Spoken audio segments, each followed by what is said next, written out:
2025 সাল এসে গেছে এবং 25 সালের শুরুতে সবাই আমাকে প্রথমে রিকোয়েস্ট করছে 70K PC build 70K PC build ভাইয়া কিছু একটা দেন যেটা দিয়ে গেমিং আর প্রোডাক্টিভিটি খুব ভালো মতো করা যাবে। আজকে আমরা একটা 70K পিসি বিল্ড করবো, এটার ক্যালিবারটা কি সেটা দেখবো, কি কি কম্পোনেন্ট ইউজ হয়েছে সেটা দেখবো, বেঞ্চমার্কে কেমন করছে সেটা দেখবো, সব কিছু নিয়ে আলোচনা হবে। সাথে আছে আমি অনুরাগ, দেখছেন টেকলান নলেজ। চলুন চলে যাক আজকে আমাদের 70K পিসি বিল্ডের একটা ভিডিওতে। 70K এই বাজেটটা বললে মানে এখানে ডিফল্ট যেই প্রসেসরটা, ডিফল্ট চয়েস হিসেবে যে প্রসেসরটা হয় সেটা হচ্ছে আমাদের বারবার এর প্রসেসরের কাছে ব্যাক যেতে হয়, আমাদের Ryzen 5 5600 Zen 3 আর্কিটেকচারে 6 কোর 12 থ্রেডের প্রসেসরটা of course definitely one of the legend ক্যাটাগরিতেই পড়বে। 3.5 গিগাহার্জের মতো বেস ক্লক স্পিড। বাট এই বক্সটা আমি যখন একটু দেখলাম আমাদের দেশীয় কারুশিল্পের বক্স, আমি বক্সটা থেকে খুব এক্সাইটেড হলাম, একটু কোয়ালিটিটা ভালো করছে। বাট পিছনে দেখি লেখা Zen 2 AMD সকেট 5600 Zen 2। আমি তো নিজেকে একটু কোয়েশ্চেন করলাম, ইজ ইট রাইট? আমি তো মানে এটা কোয়েশ্চেন কেনই বা করবো। তারপর যা দেখলাম Zen 3 আর কি, দেশীয় কারুশিল্প দিয়ে যা করলে যা হয়। এটা নিয়ে বেশি কিছু বলার নাই, 10,000 টাকার একটা প্রসেসর এবং এটাকে কমপ্লিমেন্ট করতে যে মাদারবোর্ডটা দিছি না, এটা হচ্ছে গিগাবাইটের B550MK এই মাদারবোর্ডটা দিছি। এটা দেওয়ার রিজনই হলো যে আমাদের এখানে PCI Zen 4 বিল্ড করতে হবে। PCI Zen 4 কেন বিল্ড করতে হবে? বিকজ হচ্ছে দেখেন, আপনি যখন 60-70-80 হাজার টাকার বিল্ড করতেছেন, দুই রকমের বিল্ড হয়। একটা বিল্ড হচ্ছে ভাইয়া এখন হচ্ছে মোটামুটি বিল্ড করব জিপিউ ছাড়া, IGPU দিয়ে চলবে, পরবর্তীতে একটা জিপিউ লাগাবো, এটা একটা হয়। এবং আরেকটা বিল্ড যেটা হয়, আরেক মেথোডোলজির যেটা বিল্ড হয়, সেটাতে হচ্ছে আমি একবারই কিনবো 70-71 হাজার টাকা যাই লাগে খরচ করব, বাট কমপ্লিট পারফেক্ট একটা বিল্ড দেন, আমি এটা পরবর্তীতে যাতে হাতও না দিতে হয় সেভাবে টুকটাক জিনিসপাতি ছাড়া। এই বিল্ডে কিন্তু আমরা গ্রাফিক্স কার্ড অ্যাড করছি, এর জন্য Zen 4 মাদারবোর্ড দেওয়া একটা ম্যান্ডেটরি ব্যাপার ছিল। এটাতে আবার 4টা র্যাম স্লটও আছে, 2টা NVMe স্লট আছে, খুবই ফুলফিলিং একটা মাদারবোর্ড। 10,800 টাকার মতো দাম পড়বে।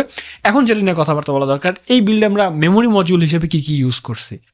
মেমোরি মডিউল হিসেবে আমরা যেটা ইউজ করছিলাম সেটা হচ্ছে অ্যাপাসারের Knox DDR4 8GB 2টা স্টিক, 16GB র্যাম, 3200 MHz। এই র্যামটা ইউজ করার কারণ হচ্ছে আমি বলছি এই বিল্ডে আমরা একটা গ্রাফিক্স কার্ড ইমপ্লিমেন্ট করছি এবং এই গ্রাফিক্স কার্ডটা যে কি এটা দেখে অনেকেই হয়ে যাবে যে ভাই কেমনে করলেন, ঠিক আছে? তার জন্য কিছু কিছু জায়গায় একটু হালকা কস্ট কাট করতে হয়েছে। Well the thing about Apacer Knox is it's a good RAM. অনেকদিন ধরে যে একটু মিড বাজেটের বা লোয়ার মিড বাজেটের বিল্ডগুলো আছে সেখানে বেশ ভালো মতোই সার্ভ করে দিচ্ছে। বাট আপনি যদি চান কোর্সার ভেঞ্জেন্সে যেতে পারেন, কিংস্টন ফিউরিতে যেতে পারেন। বাট আমি আর কি একটু এটা বাজেট হিসেবে কনসিডার করলাম। 1900 টাকার আশপাশে একটা স্টিক পড়বে, তো দুইটা মনে হয় হচ্ছে আপনার কত পড়ে 3800 টাকার মতো পড়ে, এটা নিলাম। এরপরে আমরা এই বিল্ডে যে SSDটা ইউজ করছি, এখানে যে আমাদের আসলে কস্ট কাটিংটা একটু করতে হয়েছে, বাট কোনো উপায় নেই। বিকজ SSD একটা এমন জিনিস সেটা হচ্ছে আপনি এখন লাগাচ্ছেন, আপনার মাদারবোর্ডে কিন্তু একটা স্লট ফাঁকা থাকছে, পরে এই স্লটে মানে আপনি চিপসেট লেনের স্লটে SSD ট্রান্সফার করে একটা ভালো Zen 4 SSD লেগে গেলেন। বাট আমরা দাহুয়ার C900 এই SSDটা ইউজ করছি এবং এটা কিন্তু মোটামুটি নাইস একটা SSD বলা যায়। Zen 3 একদম মানে একটু হচ্ছে আপনার কম স্পিডওয়ালা Zen 3, বাট এটাকে নিছি হচ্ছে আমি দামের জন্য। এটা মনে হয় 3100-3200 টাকার মতো প্রাইস পড়ে এরকমই, বা 3300 টাকার আশপাশে, মানে 3100 টাকার আশপাশে প্রাইস ধরে নেন। এবং এই এসিডটা নিলাম বিকজ দাহুয়ার রেপুটেশন আছে অ্যাজ আ ব্র্যান্ড। এটা TBW রেটিং যে সার্টেনলি খুব হাই তা কিন্তু না, বাট আপাতত যেহেতু আমার টার্গেট হচ্ছে একটা ভালো গ্রাফিক্স কার্ড আমি দিব, তো এটা আমি অ্যাড করলাম এর জন্যই। বাট আপনার তো হাতে আপগ্রেডের অপশনটা থাকতেছে। এখন আমাদের যে এলিফেন্ট ইন দ্য রুম নিয়ে কথাবার্তা বলা দরকার, গ্রাফিক্স কার্ড হিসেবে আমরা কি ইউজ করছি সেটা চলুন একটু আমরা দেখি।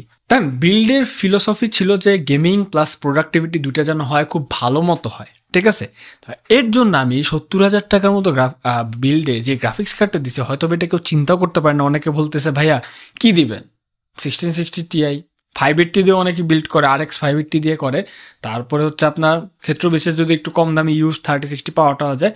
বাট আমি যে গ্রাফিক্স কার্ডটা দিছি সেটা হচ্ছে the legend Intel Arc index B580 12GB। Yes, এই গ্রাফিক্স কার্ড নিয়ে এত হাইপ, এত ব্যাপার স্যাপার শুরু হয়েছে। আমাদের একটা ভিডিও আছে না, যেখানে হচ্ছে আমরা 4060 আর 580 পুরো একটা একদম কম্প্রিহেন্সিভ মারামারি করছি প্রোডাক্টিভিটি এবং সব সেগমেন্টে, এবং অলমোস্ট এভরি সেগমেন্টেই কিন্তু আপনার বেটার পারফরমেন্স দিচ্ছে 4060 থেকে। তারপর এটার হেডরুমও তো অনেক, যত আপডেট আসবে ইন্টেলের ব্যাপার স্যাপারই তো এটা আপডেট আসবে ঠিক হবে, আপডেট আসবে ঠিক হবে। 35,500 টাকা এবং গ্রাফিক্স কার্ডের দাম 500 টাকা বাড়ছে। ওই ভিডিওতে 35,000 টাকা বলছিলাম, আপনারা আর বেশি হাইপ দেন না, তাহলে কিন্তু খবর খারাপ আছে দাম বাড়লে, ঠিক আছে। তো এই গ্রাফিক্স কার্ডটা ওভারঅলে one of the best graphics card, অন্তত বাজেট সেগমেন্টে। প্রাইসটা একটু হাই এখনও, বাট ওই যে আপনারা বললাম একটু লাফালাফি কম করেন তাহলে হয়তো প্রাইসটা কমে আসবে। বাট এই বিল্ডে 5600কে ভালো মতো কমপ্লিট করার জন্য এবং এই বিল্ডের ফায়ার পাওয়ার বাড়ানোর জন্য না, এর থেকে ভালো গ্রাফিক্স কার্ডের কিছু হবে না। সো এটা একটা খুবই লিমিটেড টাইম অফার থাকতেছে এই বিল্ডটা 70,000 টাকার মধ্যে। যারা যারা চান বা করতে চান লুফে নিতে পারেন। এই গ্রাফিক্স কার্ডের বেঞ্চমার্ক নিয়ে আমরা পরবর্তীতে কথাবার্তা বলবো। এখন এই বিল্ডে তো আমরা একটা পাওয়ার সাপ্লাই ইউনিট অ্যাড করছি, অফকোর্স করতেই হবে। তো পাওয়ার সাপ্লাই ইউনিট হিসেবে আমরা যেটা অ্যাড করছি সেটা হচ্ছে আমাদের অ্যান্টেকের অ্যাটম B550 80+ ব্রোঞ্জ যে পাওয়ার সাপ্লাইটা। The thing about Antec is যে হচ্ছে এই পাওয়ার সাপ্লাইটা 5.5 ওয়াট পাওয়ার সাপ্লাই পুরো বিল্ডের জন্য সাফিসিয়েন্ট ইনাফ হবে। স্পেশালি আমি আমার বেঞ্চমার্ক টেস্টটা যখন হচ্ছে 580 B580 আর কি ভালো মতো হচ্ছে স্ট্রেস দিছিলাম, পাওয়ার কনজামশনটা দেখছিলাম, দেখলাম যে ইটস ভেরি এফিসিয়েন্ট, 110 ওয়াটও যায় না খুব করে, ঠিক আছে। তো সেই হিসাবে চিন্তা করে এই বিল্ডের জন্য 550 is good enough, very good power supply. But এই পাওয়ার সাপ্লাইটার দামটা হচ্ছে 4800 টাকার আশপাশে এরকমই। অ্যান্টেক নেওয়ার একটা রিজন হচ্ছে অ্যান্টেকই মোটামুটি একমাত্র কোম্পানি এখন কি না আমার ঠিক খেয়াল আসতেছে না, বাট ওরা বার্ন ওয়ারেন্টিও দেয়, 3 বছরের এমনি ওয়ারেন্টি দেয়, আবার বার্ন ওয়ারেন্টিও দেয়। অর্থাৎ আপনার পাওয়ার সাপ্লাই যদি কোনো কারণে জ্বলেও যায়, যেটা কিন্তু অন্য কোনো ব্র্যান্ড ওইভাবে দেয় না, কম্পোনেন্টও দেয় না, বাট অ্যান্টেক প্রোভাইড করে, এর জন্য এটা দিলাম। এছাড়াও এটার যে পাওয়ার রেল, মানে অর্থাৎ যে রেলে কত পাওয়ার সব হচ্ছে পিছনে দেওয়া আছে, কত আউটপুট, তারপর হচ্ছে আপনার সব কিছু বক্সে দেওয়া আছে, এর হোল ডায়াগ্রাম ইটস দেয়ার আর কি, ঠিক আছে। এটার তো দামটা আমি বললাম 4800 টাকার মতো। এখন আমরা যেটা দেখতে হবে এই বিল্ডে আমরা একটা কেসিং অ্যাড করছি। কেসিংটা একটু চলুন দেখা যাক। কেসিং হিসেবে আমরা যেটা অ্যাড করছি সেটা আপনারা আমার সামনে দেখতে পারতেছেন, ম্যাক্সকুল ইনফার্নো MC5।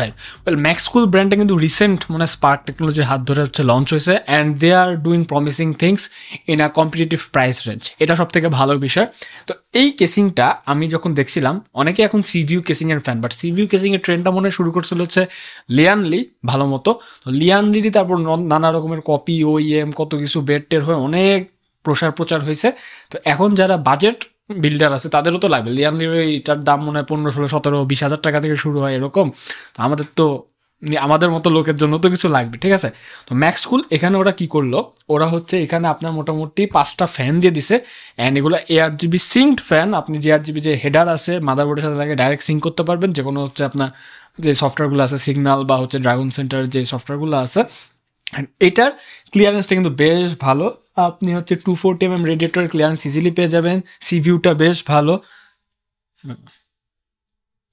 তো কেসিং একটা পার্সোনাল প্রিফারেন্সের ব্যাপার, এগুলো আমি বলি। এবং এটার আমি যদি বলি আউটলুকটা বেশ ভালো, মিনিমালি লাগে, টেম্পার গ্লাসের কোয়ালিটিও ভালো, পিসের যে PSU শাউড আছে সেটাও মোটামুটি ভালোই, মানে একটা মিনিমাল লুক দেওয়ার জন্য যা যা লাগে আপনার ডেস্কে জিনিসটা খারাপ লাগবে না, ঠিক আছে। এবং ARGB কন্ট্রোল হওয়ার জন্য আপনার যদি 8GB দোকানদারি পছন্দ না হয়, টার্ন ইট অফ। এটা আপনার 3400 টাকার আশপাশে পড়বে। এটা আবার একটা হোয়াইট ভার্সন আছে যার যেটা লাগে আর কি। হ্যাঁ, এই ছিল মোটামুটি আমাদের বিল্ড। এবং এই বিল্ডটা যদি আমি একটু কথাবার্তা বলি, একটু 86টায় আছে। এইটা হচ্ছে আপনার 70,500 হইল না, 71,000 টাকার মতোই পড়ছে। হ্যাঁ, তো এই বিল্ডের পরবর্তীতে আমরা যে ইয়েগুলো আছে সেগুলো নিয়ে কথাবার্তা বলবো, মানে হচ্ছে আপনার উইকনেস বা স্ট্রেংথের যে জায়গাগুলো আছে। বাট তার আগে এই বিল্ডে আমরা কিন্তু বেঞ্চমার্কটা দেখা দরকার, এবং এটা আপনার মোটামুটি টেকনিক্যাল সব ব্রাঞ্চে পেয়ে যাবে, এটা অন্য কথা। তো বেঞ্চমার্কটা চলুন দেখা যাক যে এই বিল্ডটা আমাদের কেমন আউটপুট দিচ্ছে। তো আমরা একটু বেঞ্চমার্কগুলো দেখি পিসির কি অবস্থা। বেঞ্চমার্কের ক্ষেত্রে প্রথমে আমরা আমাদের Geekbench যে ট্র্যাডিশন সেটা দিয়ে শুরু করলাম। তো Geekbench দিয়ে যখন সিঙ্গেল করে এবং মাল্টি করে হচ্ছে আমরা মাপলাম, তখন দেখলাম যে 5600টা কিন্তু সিঙ্গেল করে 2103 এবং মাল্টি করে 8606 মতো স্কোর পুশ করছে, উইচ ইজ গুড, ঠিক আছে। 5600 হিসেবে ইটস ফাইন। তারপর যখন আমরা OpenCL হচ্ছে আমাদের যে 580 GPUটা আছে, B580 এটা যখন ক্যালিবারটা মাপলাম, দেখলাম যে 98,128 মতো স্কোর পুশ করতেছে, which is a very good score. নেক্সটে যখন আমরা 3D Mark ওয়াইল্ডলাইফের টাইম স্পেস যেটা আছে না, ওটা হচ্ছে আপনার একটু দেখলাম লো লেভেল API বেস যেই বিখ্যাত বেঞ্চমার্ক ইঞ্জিন, এখানে দেখলাম যে পুরো বেঞ্চমার্কটা শেষে এই বিলটা প্রায় 12,613 মতো হচ্ছে স্কোর পুশ করছে, উইচ ইজ ভেরি নাইস। এই পুরো ক্রেডিটে গ্রাফিক্স কার্ডকে দিতে হবে। আর তারপরে যখন আমরা SSD স্পিডটা মাপলাম, এখানে একটু আমরা দেখলাম যে না, আসলে একটু কস্ট কাটিং হয়েছে। তো এখানে সিকোয়েন্সিয়াল রিডে 2110 MBPS এবং সিকোয়েন্সিয়াল রাইটে 1651 MBPS মাত্র। বাট বিল্ডের একটা জায়গায় একটু আমাদের স্যাক্রিফাইস করতে হতো 70,000 টাকা কাটানোর জন্য, তো SSDটাই করলাম।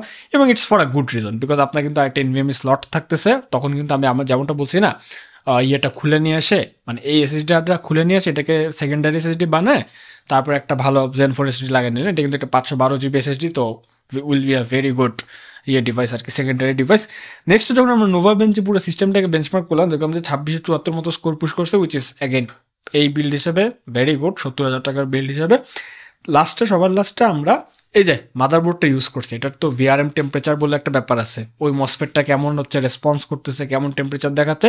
যদিও এখন শীতের দিন সব কিছুরই মাথা ঠান্ডা, বাট তারপর যখন আমরা পুরো সিস্টেমটাকে একটা ব্লেন্ডিং টেস্টে হচ্ছে আপনার টর্চার করলাম প্রাইম 95 দিয়ে, তখন দেখলাম যে ভিআরএম মসটা কিন্তু 64 ডিগ্রি সেলসিয়াসের উপরে যাচ্ছেই না, which is a very good sign, very good motherboard. এই মাদারবোর্ড এই বিল্ডের জন্য কমপ্লিটলি কেপাবল। সো কি বলবো, তারপর যখন আমরা গেমিংটা শুরু করলাম, গেমিংয়ের ক্ষেত্রে কিন্তু আমরা প্রথমে B580 আমরা গেমিং নিয়ে আপনারা অনেক ভিডিও পাবেন, আমরাও করছি, আরও করার ইচ্ছা আছে সামনে, বাট তাও এই বিলটা নিলে কেমন গেমিং হবে সেটা তো একটা ধারণা থাকা দরকার। তো আমরা সাইবারপাঙ্ক যে গেমটা আছে 2077, সেটা হচ্ছে আলট্রা প্রিসেটের যখন বেঞ্চমার্ক শুরু করলাম, তখন দেখলাম যে এটা অ্যাভারেজে 94 FPS এবং 1% হতে 65 FPS মতো আউটপুট দিচ্ছে, এবং এটা কিন্তু পুরো একদম আলট্রা প্রিসেটের রে ট্রেসিং এবং হচ্ছে যে কোনো আপস্কেলিং ফ্যাক্টর অমিট করে। এরকম 70,000 টাকার পিসিতে যদি এরকম ক্যালিবারের গেমিং আপনারা করতে পারেন, এটা কিন্তু বিশাল একটা ব্যাপার।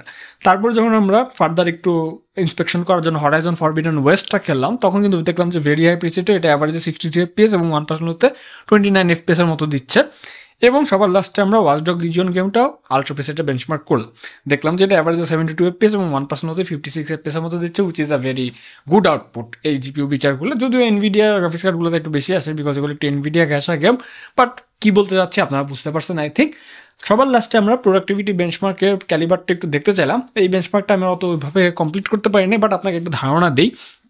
এই পিসিটাতে আমরা যখন পুজেট হচ্ছে প্রিমিয়ার প্রো যে বেঞ্চমার্ক আছে, প্রিমিয়ার প্রো 25 ভার্সন দিয়ে একদম করলাম, তখন দেখলাম যে এটা ওভারঅলে 5724 এবং জিপি ইফেক্টে 53.4 এর মতো স্কোর পুশ করতেছে, যেটা কিন্তু বেশ ভালো। আমরা হচ্ছে প্রোডাক্টিভিটি B580 প্রোডাক্টিভিটি পারফরমেন্সে একটা যেসব ভিডিও করছিলাম, ওখানে যদি আপনারা দেখেন এই গ্রাফিক্স কার্ডটা কিন্তু একদম স্ট্যান্ড আপ করে দিচ্ছে। এবং এই বিল্ডে আমরা প্রিমিয়ার প্রোতেই একটা মোটামুটি 10-12 মিনিটের একটা আনগ্রেডেড ফুটেজকে পুরাটা করে অ্যাসেম্বল করে আমরা যখন রেন্ডার দিলাম ম্যাক্সিমাম ডেপথে AV1 সেটিংসে এবং হচ্ছে H.265, তখন কিন্তু দেখলাম যে ফ্রেম ড্রপ ছাড়াই মোটামুটি 6 মিনিটের মধ্যে জিনিসটা কমপ্লিট করে ফেলতেছে। তো বলাই যায় যে 3D ওয়ার্কলোড বাদে যে কাজগুলো আছে সেখানে কিন্তু এই বিল্ডটা বেশ ভালো পারফর্ম করবে। তাহলে এই ছিল মোটামুটি আমাদের বিল্ডের সবার শেষে আমি একটু জাস্টিফিকেশন এবং হচ্ছে উইকনেসের দিকগুলো নিয়ে বলে দিই। প্রথমে উইকনেসের কথা বলি, এই বিল্ডের কি কোনো ফ্ল নাই? ইয়েস, এই বিল্ডের ফ্লটাই হচ্ছে এটার কস্ট কাটিংয়ের জায়গা, সেটা হচ্ছে আপনার এই এসএসডিটা। এই এসএসডিটা আই থিঙ্ক সব কিছু যেহেতু Zen 4 আছে, Zen 4 যেতে পারলে ভালো হতো, বাট কস্টিং অনেক বেড়ে যেত। আমার টার্গেট ছিল 71-এর মধ্যে কমপ্লিট করা, 70-71-এর মধ্যে তো আমি করে দিছি। এই যে এসএসডিটা নিলাম, এটা আপনারা আপাতত চালাতে পারেন, 2 মাস চালালেন, কিছু টাকা জমায় ফেললেন, তারপর একটা প্রাইমারি এসএসডি কিনে ফেললেন, তখন এটাকে সেকেন্ডারি বানিয়ে ফেলেন, ওই অপশনটা তো আছে। এই ব্যাপারটা কিন্তু আমি চিন্তা করছি।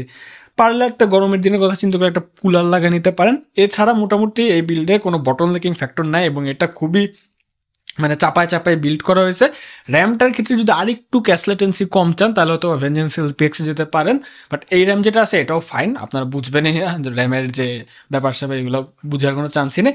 এবং গ্রাফিক্স কার্ডের কথা কি বলবো, ইটস দ্য লেজেন্ড অফ নাও, এটাকে বেশি হাইপ দেওয়ার না, আমি নিজে আপনাদেরকে রিকোয়েস্ট করতেছি।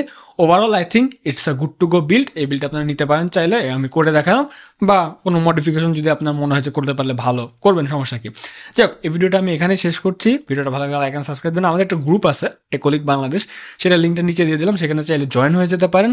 নাইস একটা গ্রুপ, অনেক ইনথুসিয়াস্টিক পেচাল হয়, কি মাদারবোর্ডে মারামারি, গ্রাফিক্স কার্ডে মারামারি, এই সে অনেক কিছু চলে, তো আপনারা জয়েন হয়ে যেতে পারেন। তো দেখা হবে অন্য কোনো ভিডিওতে, তখন গুড বাই অ্যান্ড ডেফিনেটলি আইল catch on the next one. ছবি খালি পিসির ছবি তুলবো।